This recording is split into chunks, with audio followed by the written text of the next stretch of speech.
తెలుగు రాష్ట్రాల్లో మహాశివరాత్రి సందర్భంగా సందడి నెలకొంది. హరహర మహాదేవ శంభో శంకరాని భక్తుల శివనామ స్మరణతో కిటకిటలాడుతున్నాయి శివాలయాలు. అయితే మహా పండుగ వేళ తూర్పు గోదావరి జిల్లాలో తీవ్ర విషాదం చోటు చేసుకుంది.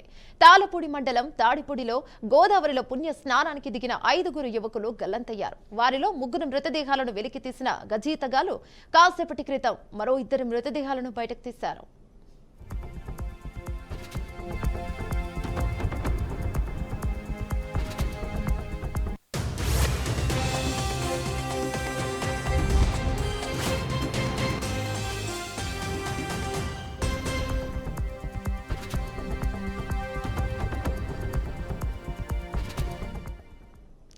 మహాశివరాత్రి పర్వదినం పురస్కరించుకుని తెల్లవారుజామున 11 మంది యువకులు గోదావరిలో స్నానం చేసేందుకు వెళ్లారు.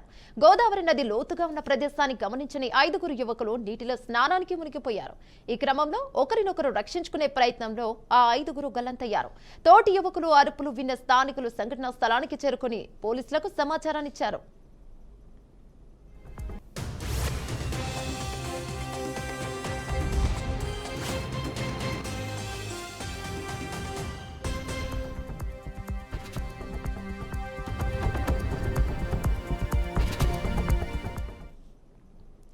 వెంటనే ఘటనా స్థలానికి చేరుకున్న పోలీసులు సహాయక చర్యలను చేపట్టారు. గజయితగాల సాయంతో గాలింపు చర్యలను చేపట్టారు.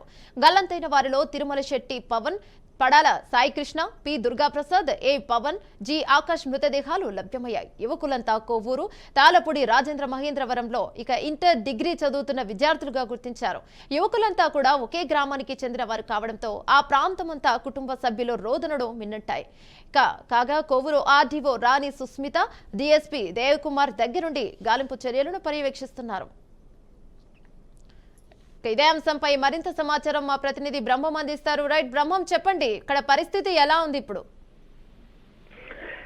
ఈ రోజు మహాశివరాత్రి పర్వదినాన్ని పురస్కరించుకొని అందరూ కూడా సంతోషంతో ఉన్నటువంటి నేపథ్యంలో ఏదైతే తూర్పుగోదావరి జిల్లా తాళపూడి మండలం తాడిపూడి గ్రామానికి చెందినటువంటి ఎవరైతే యువకులు ఉన్నారో వాళ్ళు గోదావరిలో మునిగిపోయి 5 చనిపోయినటువంటి నేపథ్యంలో ఆ గ్రామాంతా కూడా విషాద స్థాయిలో నెలకొన్నటువంటి పరిస్థితి. ఎవరైతే చనిపోయారో 5 పిల్లలు ఉన్నారో ఆ పిల్లల తల్లిదండ్రులు, వారి బంధువులు రోదంతా ఆ గ్రామం అంతా కూడా చాలా విషాదమైనటువంటి పరిస్థితి. ఇక ఆ వివరాల్లోకి వెళ్ళినట్టయితే ఈ రోజు మహాశివరాత్రి పర్వదినాన్ని పురస్కరించుకొని ఈ రోజు ఉదయం ఏదైతే తాడిపూడి గ్రామానికి సంబంధించినటువంటి కొంతమంది యువకులు ఇంటర్మీడియట్ చదువుతున్నటువంటి 11 మంది వ్యక్తులు అయితే గోదావరి పుణ్యస్నానం చేసి ఆ తర్వాత శివయ్య దర్శనం కోసం వెళ్లే నేపథ్యంలోనే వీరందరూ కూడా గోదావరి స్నానానికి వెళ్ళినటువంటి నేపథ్యంలో వీళ్ళు సుమారుగా 7 ముందుగా నదిలో తీయడం జరిగింది. 7లో 5 అయితే సంఘటన స్థలంలోనే మునిగిపోయినటువంటి పరిస్థితి. ఒకరిని కాపాడుకుని రక్షించుకునే నేపథ్యంలో ఒకరిని చేపట్టుకుని వాళ్ళందరూ కూడా కళ్ళ ముందే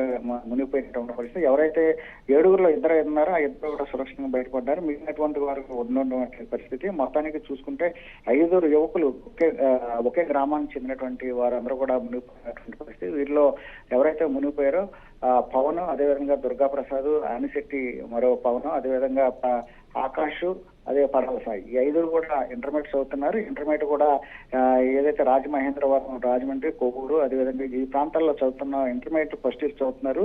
వీరు ఈ రోజు పండగ నేపథ్యంలో వీరందరూ కూడా సరదాగా పవిత్ర నది స్నానం చేసి ఆ తర్వాత అక్కడే ఉన్నటువంటి పట్టుసీమలో ఉన్న ప్రసిద్ధి చెందినటువంటి పట్టుసీమ భద్రకాళి సమేత వీరస్వామి ఆలయానికి వెళ్ళి దర్శనం చేసుకుందాం అని చెప్పేసి వెళ్ళినటువంటి పరిస్థితి. ఏదేమైనప్పుడు కూడా చూసుకున్నట్లయితే వీరందరూ కూడా మునిగిపోవడం జరిగింది ఉదయం. అయితే మునిగిన వెంటనే ఎవరైతే అందరూ కూడా స్థానికుల సమాచారం ఉంటారో ఆ స్థానికులు పోలీసులకి సమాచారం ఇచ్చిన నేపథ్యంలో అక్కడ ఉన్నటువంటి గజేతగాళ్ళని తీసుకొచ్చి ఆ గజేతగాళ్ళ సహాయంతో మునిగిపోయినటువంటి ఎవరైతే ఈ 5 స్టూడెంట్స్ ఉన్నాయో 5 కూడా బయటికి మృతదేహాలను బయటికి తీసినటువంటి ఈ మృతదేహాలన్నీ కూడా ఇటు కొవ్వూరు గవర్నమెంట్ హాస్పిటల్కి తరలించారు. పోస్ట్ మార్టం నిమిత్తం తీసుకున్నటువంటి పరిస్థితి. మొత్తాన్ని చూసుకుంటే ఈ రోజు ఏదైతే పండుగ పర్వదినాలు అంత సంతోషంగా సుఖ సంతోషాలతో హ్యాపీగా ఉన్నటువంటి నేపథ్యంలో ఒకే గ్రామానికి చెందినటువంటి 5 యువకులు చనిపోయడం పట్ల ఇటు జిల్లా వాసులు కూడా బాధపడుతున్నటువంటి పరిస్థితి కనిపిస్తుంది. Thank you Brahmam.